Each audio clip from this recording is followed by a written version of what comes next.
Ini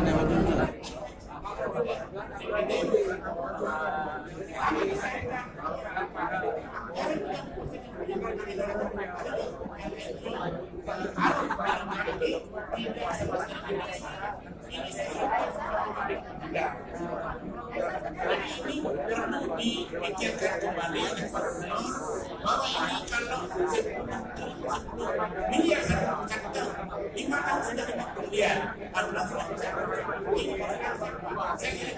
saya salah siapa saya ingin mencapai kita berunding dengan Menko Perekonomian akan salah ini persoalan yang sehingga menteri yang baru dari CT sampai kepada saya tolong kalau bisa tidak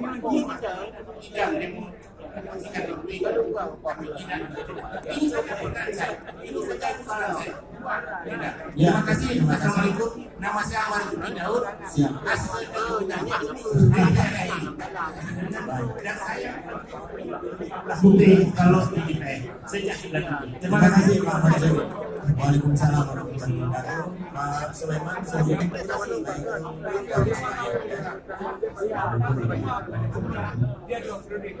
semuanya ruangan ini Bapak dari provinsi.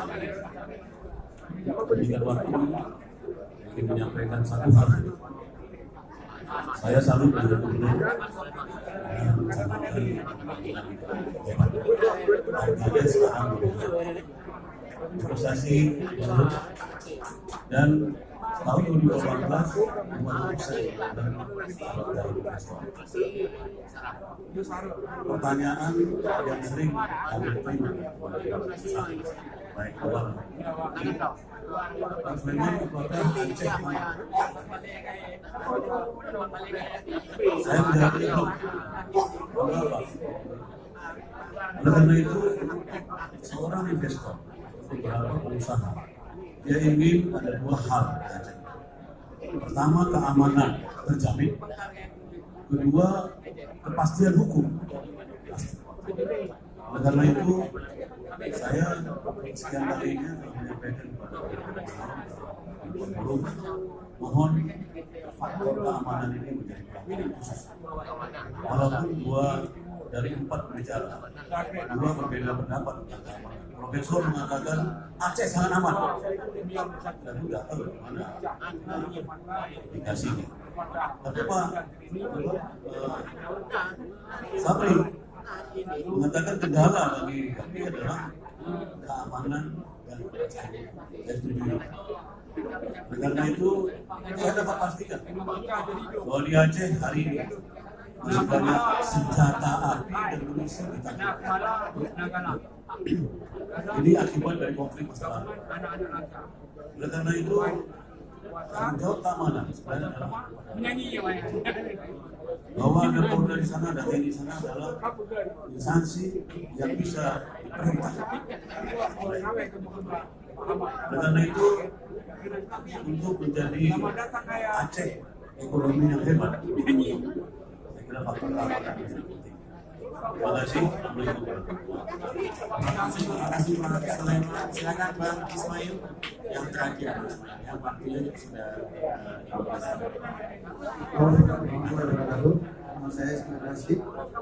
Saya sebagai ketua Alumni Islam yang kedua juga sebagai pelaku usaha. Jadi dalam hal ini saya bertanya sekaligus juga memberikan sumbang saran. Ada 3 hal. Yang pertama adalah mengenai IKN, UKM dan BPS. Dalam hal ini saya melihat bahwa saya lumayan aktif pada di Aceh, bisa mengikuti dengan Pak Anies berangkat. Kemampuan industri UKM ikan di Aceh itu sudah sangat bagus. Tapi mereka mengalami beberapa kendala yang hal tersebut adalah bukan pada prinsip kendala modal, tetapi lebih cenderung kepada ke belakang dan ke depan. Kalau kita bicara adalah mengenai bagian Aceh. Yang kedua, saya bicara mengenai tentunya mengenai supply chain ini akan menyangkut juga perbankan. Yang ketiga adalah infrastruktur. Mengenai IKN UKM ini, saya melihat bahwa di Aceh belum ada industri packaging. Sesuatu yang diperlukan itu masih tergantung ke Bandung, ke Jawa, ke Jakarta, ke daerah lain. Ini adalah merupakan satu challenge bagi pemerintah daerah untuk membuka ruang investasi dan memastikan bahwa apa yang akan diinvestasi bisa berjalan dengan baik. Dan ini saya melihat potensi ini bagus sekali.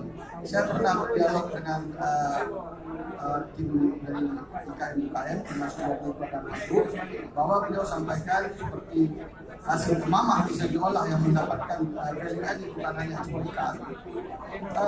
Produksi bisa, tapi itu masalah ke depan dan masalah ke belakang. Itu kalau ke belakang penangkapan ikan, cold storage dan lain-lain. Bisa produksi, kalau nggak bisa menjamin supply dari material, itu masalah juga.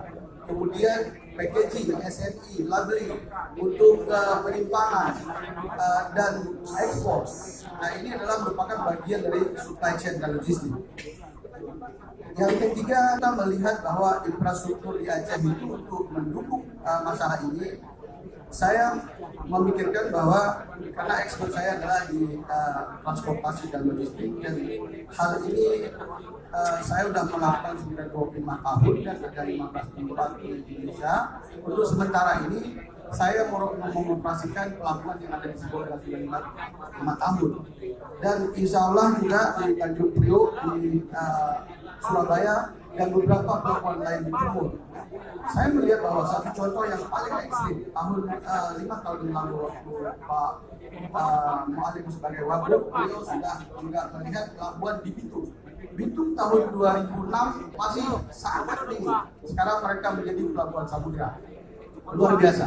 Kemudian ekspor juga dari pelabuhan itu banyak dari Filipina masuk minyak kelapa ditimbun kemudian diekspor, karena Filipina dia punya produksi banyak tapi mereka nggak punya kuota, sehingga ekspor mereka numpang di Bitung, kemudian semua proses di Bitung, batu vessel datang ke Bitung dikombinasikan dengan hasil-hasil lokal yang ada di Bitung. Jadi ini saya melihat bahwa satu hal yang sangat penting adalah infrastruktur. Ada 3 infrastruktur dasar. Jalan, Aceh jalan sudah pasti. Yang kedua pelabuhan, kita punya pelabuhan banyak sekali, tapi tidak hidup. Dan ini saya pikir adalah merupakan pressure pertama bagi pemerintah dan semua pihak untuk mensupport bagaimana